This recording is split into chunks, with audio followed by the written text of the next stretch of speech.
Hi, it's Caitlin File here again, the functional medicine certified health coach at Leaves of Life, here with part 2 of my tips for seasonal affective disorder, or of course, decreasing the symptoms that you find from seasonal affective disorder in the wintertime. These symptoms usually present as lower energy, lower mood, some depression, sometimes sleep disturbances, and sometimes other hormonal imbalances.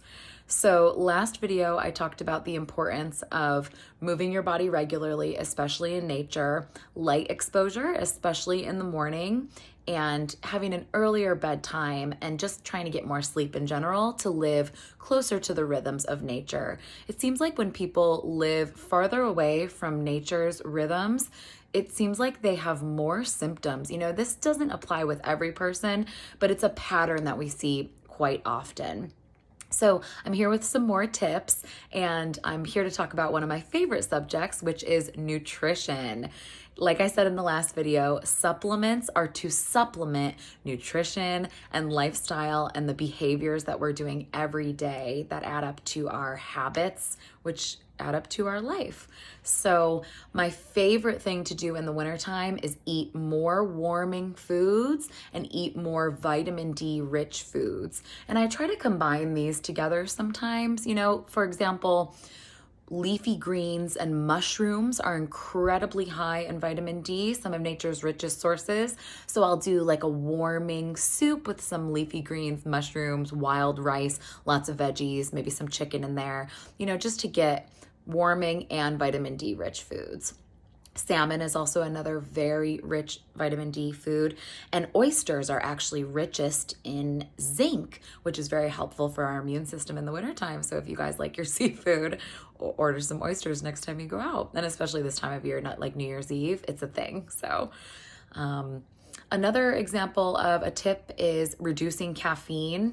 Did you know that caffeine has a half-life of 12 hours, meaning 12 hours from when you consume your last caffeine, half of that caffeine will still be in your system. So a lot of the sleep experts and neuroscientists out there say if you have caffeine at noon, it's kind of like drinking an espresso at midnight and hoping for the best, which typically does not help our sleep, our hormones, especially as the years pass, especially with females, and then doesn't help our mood and energy the next day.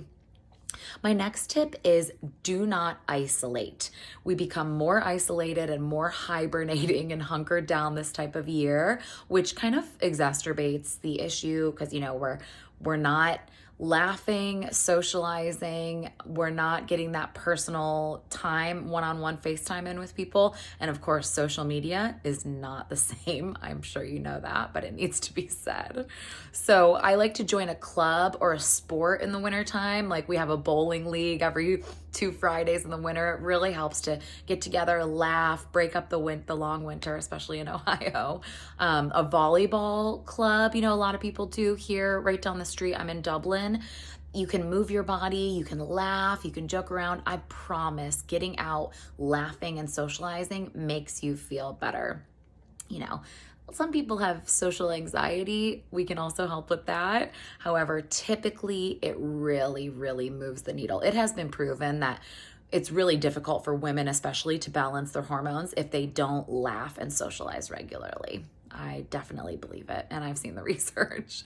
Another one is get a pet. So cuddling your pet, being next to them, just taking care of them produces a hormone or a neurotransmitter called oxytocin, which is the precursor for serotonin, which is kind of like our happy hormone.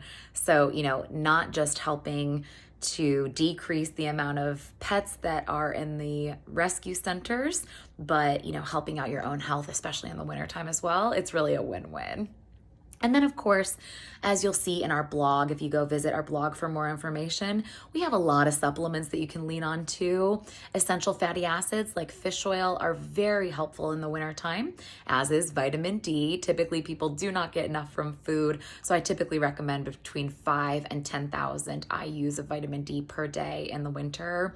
Also serotonin precursor supplements like St. John's wort, 5-HTP, these all help our neurotransmitters to achieve that balance that is, a lot of people can use a boost with in the wintertime. So typically I like to do further lab testing instead of just saying, you need vitamin D. Okay, how much do you need? We can see your exact status with further testing in our lab, but there's much more information on our website. And like I said, please visit our blog for more information. So to kind of recap, get some light in the morning, focus on moving your body, especially outside. Focus on going to bed and perhaps waking up a bit earlier or just getting more sleep overall.